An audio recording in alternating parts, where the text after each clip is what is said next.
What's happening, Panda Nation? Peter Von Panda here. You might have a camera and you want to take really cinematic, nice, stable videos. How can you do that? Let's find out. All right, guys, so you are probably no stranger to the brand DJI. They're most famous for making drones, but when they made their drones, they made some really awesome stabilization gimbals, some really high-tech stuff. I've always wanted to check it out. I just never had the scratch to do it. Now, DJI actually came out with something called the OSMO Pocket. It's a camera with a gimbal, but it was $350, and from my early reviews on it, it had some issues with audio quality as well as focus. So I was like, well, $350 for that. If the video quality isn't perfect, it seems like a lot. So how can I improve my shots, especially when I'm walking around or taking live action shots, you know, without spending the $350? And so this DJI OSMO Mobile 2 is their stabilization gimbal that you can get right now that basically works with any smartphone. And I picked this one up. I think it was an Amazon warehouse product, so it's not brand new. It's kind of like an open box or a used or returned item, whatever it might be. But it was a little bit cheaper than buying it directly from DJI because I'll tell you what, I don't have any relationship with them. And I know a lot of people are reviewing DJI stuff, and I would love to be on that list, but I'm not. So we get this little foam case here. I'm just going to see if I can break this sucker open, and this is what we get inside. We get the OSMO Mobile 2, and why I really like this is because this bad boy is going to be bigger than the OSMO Pocket. Obviously, it's a pretty large device, right? I mean, you can see here how big it is. It's got a big grip, which is going to be nice for holding it. We have a wide and towards a button right there. We have a mode and power button, record button. It looks like it's already on, which is kind of funny, or it's showing me battery power. We have little LED lights here. Looks like this is a little thumb pad, and then a record button or a picture shutter button right there. We have a micro USB for charging it, and then you can see here all the gimbal type of material here that kind of moves and is motorized and will kind of balance everything. And then this piece right here is kind of the most important part. It's the clamp that will accept pretty much any phone. Now, there's a couple of issues with this. If you put your camera or your smartphone in here and use it like a camera, the camera lens is going to hang off this side, and so your port is going to be covered up. All of this light gray material here is like a soft rubberized silicone, so it's not going to mar or scratch up your camera, and this thing doesn't kind of take shape and calibrate until you power it up. So I'm really excited about that. Now let me get to the point here is that micro USB included, is that this thing is about $120. So it's a couple $100, $230 cheaper than the OSMO Pocket. And with the OSMO Pocket's kind of, you know, early criticisms, I thought, well, at least if I'm using my iPhone with this, I will get all the stabilization benefits, and I will continue to keep all of the benefits that my iPhone provides. 4K at 60 frames per second, optical image stabilization. So all of those things, I'm not giving up any of that, as well as a big screen so that I can see what's in focus and what those shots look like. Hey, spoiler alert though, they have updated after I ordered this, the firmware apparently for the OSMO Pocket, and supposedly the audio quality and the focus is better, and so I went ahead and ordered an OSMO Pocket as well. So we'll be checking that out, but this seems like a really cool thing to try here. It looks like, ooh, what's this little cover here? Oh, a USB port right there. So I've got the OSMO turned off here, and basically what I want to show you here is a little bit of the operational stuff before we get started, some things I've learned. So first of all, it's a really nice grippy mount here, and you do want to put your phone in beforehand, but it's a little funny because you almost need three hands because you kind of have to spread these apart and then put your phone in. And of course you want the camera hanging off the open end. So this actually gets kind of a tricky, I guess, in my opinion. You kind of put it in there and then you push, and there you go. It's like I said, it's kind of would be nice if you had a third hand here, but you put this in before you turn it on because this thing will level when you turn it on. Now, I kind of try to balance it a little bit like this as I'm doing it because it kind of shoots everything level, and sometimes I feel like my camera is banging against the Osmo. So here we go.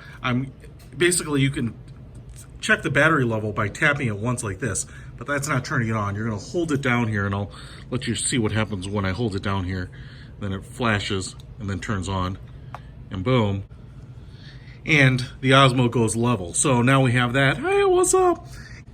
And if I just move it around here, you can see how it kind of stays level even though I move it around and do those things that you would expect. Now, a couple things on the controls here. So we have the wide and towards button here. And all these buttons, like the shutter button right here, are predicated on the idea that you download the DJI app for your particular smartphone device, and then these things will work. It'll shoot the video within the app. Now, my experience with the app is that it's nice to have those controls, but because the camera app or the camera function on the iPhone is so good, the stabilization and whatnot, you know, I've kind of noticed that for whatever reason, either it doesn't get quite the frame rate or the resolution or something in the DJI app. Has kind of been my experience at a very novice level. And so I just like using the regular iPhone app. Now, that means, though, this doesn't do anything, nor does this shutter button right there. So these become basically useless. However, this little trackpad, it's not a trackpad, it's like a joystick, a flat joystick, does work. And you can move the Osmo around just like this. So if I push it to the right, it kind of starts looking to the right. Kind of feels like it's moving in opposite directions. And if I push up, it looks up, and if I pull down, it looks down. Now, one of the things that I want to point out here is that it's kind of easy to overshoot your target a little bit. So if I push it to the right here and I release, because it's always smoothing out those motions, it's not right on the money when you let go. It's pretty darn close. But if you're watching the image here, sometimes I can be moving the camera to try to center on a tree or an object, and I just a little bit overshoot it. Not a big deal, but it takes a little bit of getting used to about kind of where the control, the fine control, how that gets represented in the movement of the Osmo. And so if I level it out again here, but it's pretty nice. Now, if I do move around, it's going to kind of smooth out those motions, which is cool. This thing is awesome, man. I really like it. Now, what we have to do here is test it out. All right, guys, so I have my iPhone XS Max mounted in this gimbal. And first of all, I've been playing around with it a little bit, and it's kind of crazy, actually. So I'm kind of churning here. I've got the camera following these stairs a little bit here, but I'm turning and it's adjusting and kind of smoothing out those turns on its own. Now, the trackpad, the thumb pad here is pretty nice. I can kind of pan right and left and adjust it, and also up and down as well. So, you know, if I walk around here and move around, it just kind of does a nice job of smoothing things out.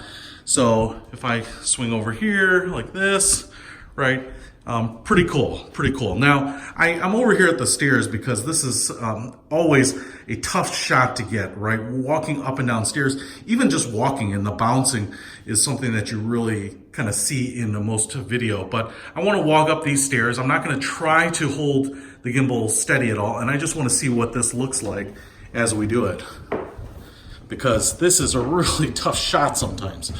And I don't know, it looked pretty good there. I don't know how it looked to you guys, but now I also want to try to go down the stairs here too. Again, this is always a little bit of it's a tough shot because it's always a little jarring. But hey, that was kind of my first test. Hopefully that worked out pretty well for you. And I just think this thing for $100 is probably a really good value for taking, you know, pictures and things. So let's go ahead and take it outside and see what it looks like when we're walking around. All right, so we're outside. Sun's finally coming up. Nice winter day. Lots of frost on the ground. But I thought we'd just kind of walk around here, and I'm going to do a little walking and then also kind of jog a little bit here just to kind of see what the gimbal does. So as we kind of move here, you know, if I were doing this holding the camera in my hand, you would definitely see some jarring side to side as well as up and down and kind of back and forth. So we'll see. You'll have to be the judge of what you think this does on its own. But uneven ground, and I can even feel it in my shoulders a bit here as I'm kind of not really sure where the hard ground starts and the soft grass. And so what ends up happening is, you know, I kind of get a little bit of a shudder in my shoulder. Now, if I kind of run towards that tree a little bit here, see how the gimbal does. And again, now even more pronounced kind of banging in my shoulders. So pretty cool. And then if we get right up to this tree,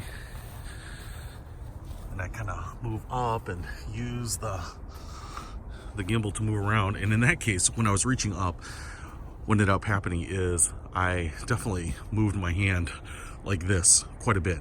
Even though I was trying to keep it vertical, you just don't even realize, I think, what angle you're at. And so I moved it all the way up like this unintentionally, and hopefully the look of the shot was stayed nice and flat. So pretty cool. I just wanted to kind of give it a little workout here and see what this thing looks like when it's taking video on an iPhone XS Max, which is a pretty good camera, but I think this gimbal adds a whole new level to it. Well, look, you can see my footprints in the crushed lawn. Awesome. Hey, like I said, this thing is about 120 bucks. It's not that expensive. Works with pretty much any smartphone, maybe even other cameras, and I think we'll just add a new level of, filming to your videos. Check it out. I'll put a link to it in the description. Peter Von Pand out.